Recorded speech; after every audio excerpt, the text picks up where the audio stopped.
काफी सारे जने बहुत सारी मात्रा में ऐसे होंगे कि जो भगवान का भजन भी मतलब मंदिर भी जाएंगे और तामसिक भोजन का भी आहार करते हैं। बिल्कुल नहीं, बिल्कुल मतलब इसे कुछ मंगलवार को हनुमान जी के जाएंगे, मतलब इसे कुछ नहीं होने वाला। सबसे पहली बात है हमारे आहार शुद्धि, मन शुद्धि। देहाती भाषा में कहते हैं जैसा खाओ अन्न वैसा बने मन। देखो, अगर हम शास्त्र की आज्ञा का पालन नहीं करेंगे और मनमानी आचरण करेंगे तो नरक जाओगे। पहले आहार शुद्धि, मन शुद्धि। अगर जैसा खाओ अन्न वैसा बने मन। किसी भी प्राणी को दुख देना, हनुमान चालीसा का भी पाठ करते हैं। ये अपनी वासनाओं की, अपनी जिह्वा को थोड़ा रोको यार। शराब पीते हो, मांस खाते हो, अंडा खाते हो, इस तरह के व्यवहार करते हो और हनुमान जी और शंकर ये ऐसे प्रसन्न हो जाएंगे, ऐसे काम बन जाएगा? कुछ नहीं बन जाएगा। अवश्य में भोक्तव्यम कृतम कर्म शुभाशुभम।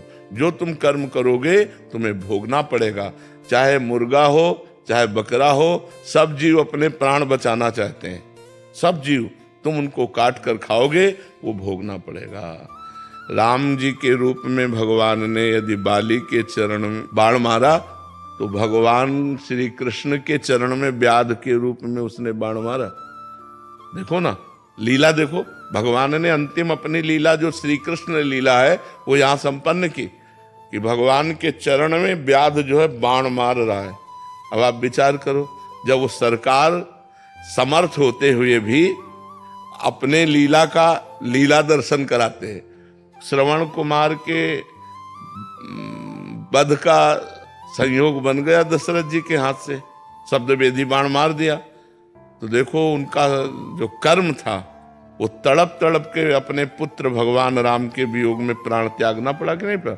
भगवान उसको मिटा सकते थे लेकिन भगवान नहीं मिटाते। अवश्य में वो भोक्तव्यम गीता जी में कहा।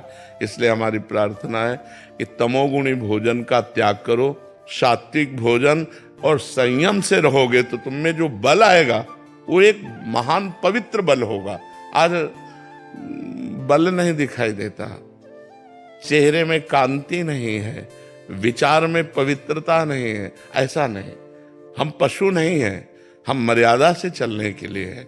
हमारी मर्यादा बनाई गई, शास्त्र मर्यादा हमारी कानून व्यवस्था है। यदि हम शास्त्र मर्यादा से चलेंगे, शास्त्र कानून से चलेंगे तो हमारा मनुष्य जीवन सार्थक हो जाएगा, नहीं तो निरर्थक हो जाएगा। जैसे आजकल बच्चे कहते हैं हम स्वतंत्र हैं। नहीं, स्वतंत्रता नहीं। माता पिता की आज्ञा की परतंत्रता, शास्त्र की आज्ञा की परतंत्रता, गुरु की आज्ञा की परतंत्रता, कानून की परतंत्रता, अगर ये स्वीकार करोगे तो स्वतंत्र हो जाओगे। अगर मनमानी करोगे तो परतंत्र हो जाओगे। मनमानी स्वतंत्रता नहीं होती, मनमानी इंद्रियों की परतंत्रता होती। जो इंद्री कहती वही हम कहते हैं। आप अपने को स्वतंत्र समझते हैं, इंद्रियों के गुलाम, मन के गुलाम, तो स्वतंत्रता कहाँ है? स्वतंत्रता तब होगी जब हमारी बात पुनः समझ ले। शास्त्र आज्ञा के अधीन चलोगे, गुरु के अधीन चलोगे, संतों की वाणी के अधीन चलोगे। भगवान शास्त्र और संतों के रूप में विराजमान है तो आप स्वतंत्र हो जाओगे, माया मुक्त हो जाओगे। तो आचरण और भोजन, ये दो का बहुत बड़ा योग है। अगर हमारा भोजन ठीक तो हमारे आचरण ठीक होंगे, हमारे आचरण ठीक तो हम भगवान को प्रसन्न कर सकते हैं। गंदा आचरण, अभी कल परसों ही एक प्रश्न आया था कि गांव देहात में महाराज जी क्या है कि छोटे छोटे देवी जी के मंदिर हैं और गांव में किसी के घर में बच्चा हो रहा है या शादी हो रही है तो महाराज जी बकरा लेके और फिर उसका वो करते हैं, बलि देते हैं। फिर महाराज जी फिर पूरे गांव वाले आते हैं, फिर पूरा मांस वो करते हैं। मंदिर भी जा रहे हैं महाराज जी, देवी की आराधना भी कर रहे हैं। ये सब भोजन, ये आसुरी वृत्ति है, इससे भगवत प्रसन्नता नहीं होती। हम सबको बताना चाहते हैं, जगदम्बा को जगत जननी कहते हो तो बकरे की भी माँ है। जगत जननी है ना, माँ अपने पुत्र की बलि से प्रसन्न कैसे हो सकती है? हमें तो नहीं समझ में आता। और जब वो जगत जननी है तो बकरे की भी माँ है, वो भैंसे की भी माँ है, वो गाय की भी माँ है। वो माँ जो जगत माता है वो अपने पुत्रों की बलि से प्रसन्न कैसे हो सकती है? अगर वो प्रसन्न होती तो तुम्हारा मंगल हो जाता। किसका मंगल हुआ बकरे की बलि चढ़ाकर? हमें बताओ। देवी अप्रसन्न हो जाएंगी अगर नहीं किया ऐसा, तो महाराज जी ये भी माने।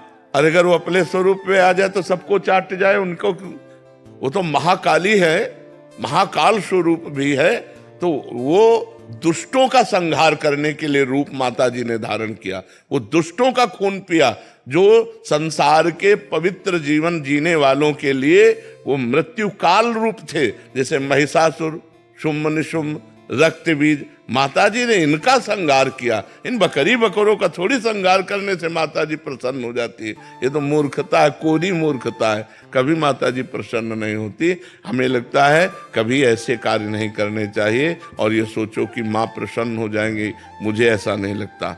माँ ऐसे नहीं, कुपुत्रो जायते क्वचिदपि कुमाता न भवति। माता जी तो तब प्रसन्न होंगी जब सब पर दया करने लगो, सबको सुख पहुंचाओ, नाम जप करो, अच्छे आचरण करो, तो जगदम्बा प्रसन्न हो जाएगी। अगर फिर से उनको प्रसन्न करना है महाराज जी, और ये प्रथा चली है, और जैसे किसी के घर में पुत्र देखो शास्त्र में विधान है, नारियल की बलि, नींबू की बलि, इनकी बलि सात्विक बलि दे। आप कच्चा नारियल की बलि दे सकते हैं, तो ये भी बलि तो मानी जाती है। ये सब मनमानी आचरण है, इससे देवी प्रसन्न नहीं होती है। और देवी को रक्त चाहिए तो चराचर जीवों के हृदय में देवी विराज। देवी प्रपन्नार्थ हरे प्रसीद प्रसीद मातर जगतोखिलस्य प्रसीद विश्वेश्वरी पाहि विश्वम त्वमीश्वरी देवी चराचरस्य। त्वमीश्वरी देवी चराचर से, वो चर अचर की ईश्वरी है। उनको किसी के खून की जरूरत है? माँ को किसी की खून की जरूरत है? अरे माँ तो अपने खून को दूध बनाकर अपने बच्चों का पालन करती है।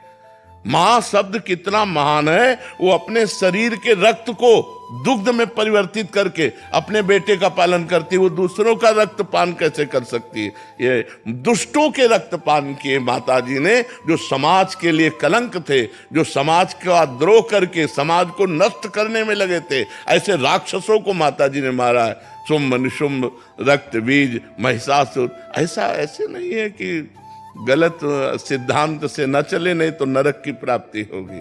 महाराज जी, आज जैसे आप कहते हैं कि भजन मार्ग, अभी तामसिक भोजन भी हो रहा है महाराज जी, फिर हम वही बात कर रहे हैं, और उसके साथ भक्ति भी। भक्ति का उद्देश्य है कि प्रभु का अगर हम पास जाएंगे या सोमवार को या मंगलवार को हम प्रभु के आगे हमारी कामनाओं की पूर्ति। महाराज जी, अगर उद्देश्य भगवत प्राप्ति हो, फिर तो महाराज जी उस उद्देश्य ही पता नहीं है। हाँ, लेकिन हम कह रहे हैं कि अगर हमें कामना की भी पूर्ति चाहिए तो हमको गलत आचरण छोड़ने पड़ेंगे, क्योंकि हम जो कामना की पूर्ति चाहते हैं उसमें पाप आचरण बाधा पहुंचाएंगे। पाप का फल दुख है, पाप का फल विपत्ति है, पाप का फल संकट है। यदि आप मुर्गा मुर्गी खाते हो तो पाप कर रहे हो, और वो पाप आपकी कामनाओं को पूर्ण नहीं होने देगा। चाहे हनुमान जी के पास जाओ, चाहे राम जी के पास जाओ, जहां भी जाओगे जीवों की हिंसा करते हो, जीवों को दुख देते हो, गंदा आचरण करते हो, गंदा भोजन पाते हो, तो भगवान प्रसन्न नहीं होने वाले। और आप किसी मंदिर न जाओ, घर में पवित्र आचरण करो, पवित्र भोजन पाओ और नाम जप करो, तुम्हारे घर में भगवान आ जाएंगे। कहो सो कहां जहां प्रभु नाही, हरि व्यापक सर्वत्र समाना, प्रेम ते प्रकट होए मैं जाना। तो प्रेम कहां से आ जाएगा जब अपराध करोगे? इसलिए सब जो कामना भी पूर्ति चाहते हैं तो उनको चाहिए कि गंदा भोजन और गंदे आचरणों का त्याग करें, तो उनकी कामना जल्दी पूर्ण हो जाएगी, निश्चित पूर्ण हो जाएगी। समझते हैं कि मतलब मुर्गा और मछली का हिंसा करने से ये जीव हिंसा के अंतर्गत नहीं आता। क्यों नहीं आता? तुम्हारी अंगुली काटे तुम्हें कैसा लगेगा? दर्द नहीं लगेगा? उन जीवों को देखो, एक चींटी के भी पीछे अंगुली लगा के देखो, ऐसे वो भाग रही अपने प्राण रक्षा के लिए। क्या उनमें जीव नहीं है? क्या मुर्गा अपना प्राण बचाना नहीं चाहता? क्या पशु पक्षी प्राण बचाना नहीं चाहते? और जिनको ये है कि अगर हम खाएंगे नहीं तो सृष्टि बढ़ जाएगी, तो तुम अपने बैलेंस की चिंता करो। तुम्हारा बैलेंस जब परमात्मा बनाएगा तो तुम्हारे होश उड़ जाएंगे। वो परमात्मा का 3 कार्य है: सृष्टि रचना, सृष्टि पालन करना और सृष्टि का संहार करना। वो भी अपने आप में लय कर लेता है।